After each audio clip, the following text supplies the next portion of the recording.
Mapagpalang araw sa atin lahat, mga ka-content creator. Ito, magluto tayo ng adobong buto-buto. Ayan guys, hugasan natin ng maigi. O diba, kasi pag syempre, pag nabili tayo sa labas, sa talipapa, dami-dami ng kamay na humahawak niyan. Syempre, pili-pili. Ayan, hugasan natin mabuti, no? Yan, sige, hugasan natin ng mabuti yan para walang mga anik-anik. Anik-anik talaga. Ayan guys, lalagyan natin yun ng patatas. Hugasan na natin din maigi ang patatas na yan para malinis bago natin balatan. Kasi may mga siya, may mga buha-buhangin. Siyempre, galing sa ilalim ng lupa. Char. Kailangan malinis talaga yan bago natin balatan. Yan. Babad muna natin ng konting water. Yan, diba? Habang naghihiwa tayo ng sibuyas. Yan, balatan natin ng sibuyas bago natin hiwain. At syempre, ayan. Diba? Ang galing ko maghiwa. Nice. Ang bilis.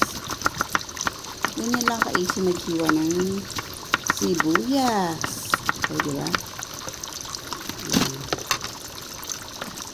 Siyempre, lagay natin sa isang pinggan para hindi magkalat. Ayan, bawang pa. Again, maghiwa ulit tayo ng bawang. Ayan. Diba? Siyempre, ito, patatas. Masarap po yan ilagay sa adobo, promise. Kasi kami, hindi naman kami mahilig sa pork. Kaya nilagyan ko ng patatas dahil yan ang aking uulamin patatas. Diba? At ito na syempre, magbusa-busa na tayo ng sibuyas. Ayan. Mix-mix lang natin yung sibuyas na yan. Mix-mix hanggang sa mag-brown-brown. Lagyan na rin natin yung ating garlic. Wow, social garlic. Ayan. Sige, busa-busa natin yan. Lagyan natin yung ating garlic. Okay, sige. Hiwa-hiwa. Halo-halo pala. Halo-halo. Hiwa-hiwa. Halo-haloin natin. Hindi siya mag-brown-brown. At syempre, ito na nga. Ilagay na natin yung ating pork. Ayan. Diba? Pork. May buto-buto yan kasi mas masarap. May sinisip-sip. Syempre, ito na. Habang nagpapalambot tayo ng ating buto-buto. Tayo ay maglinis-linis muna. Magwalis-walis. Habang nagpapalambot. Diba? No? Habang pinapalambot ng ating buto-buto, magwalis-walis muna tayo. Ayan. Ayun, may bata na doon sa nagising na yung aking batuta. O, diba? Ang sipag ko naman dyan. May video kasi, kaya masipag. O, diba?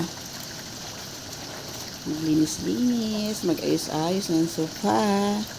Dahil ginugulo ng aking mga alaga. Aking mga alagang batuta. O, diba? Yan. Habang nagpapalambot tayo ng buto-buto. At dito naman muna tayo sa tindahan. Diba? Ang dami nating nagagawa, no? Kahit na may sinalang tayo, may niluluto tayo. Ang dami pa rin nating nagagawa. No? Hirap talaga pag naiiwan ka sa loob ng bahay. Ang dami mong trabaho, walang katapusan. Maghapon, araw-araw, paulit-ulit. Paulit-ulit yung ginagawa natin. Ayusin muna natin yung ating paninda.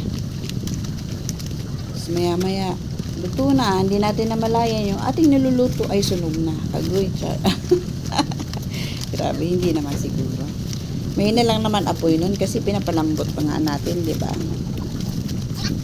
Kaya ayusin na, kasi pagsipag naman ni Inday, oh. Ayan, syempre. Na.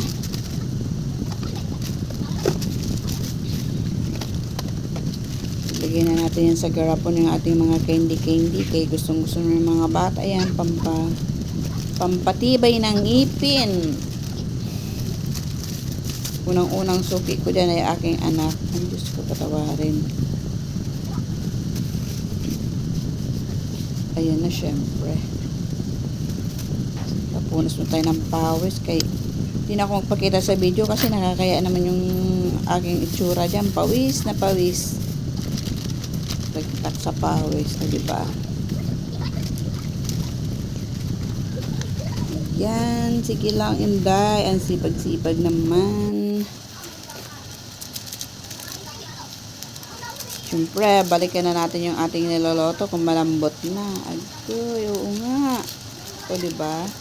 Yan, nilalagyan natin ng seasoning, pangpalasa, para pang masarap-sarap. Alam nyo naman na kung anong mga nilalagay sa adobo. Hindi na natin kailangan isa-isahin. Alam nyo na yan, diba?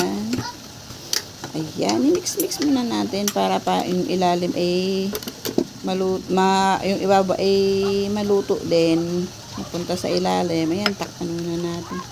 At eto na, nilagyan na natin ng toyo.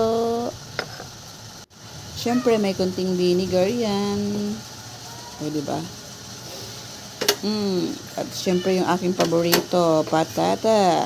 Ilagay na natin. At takpan ulit natin. Pakulo-kuloin muna natin hanggang sa maluto. At ito na nga.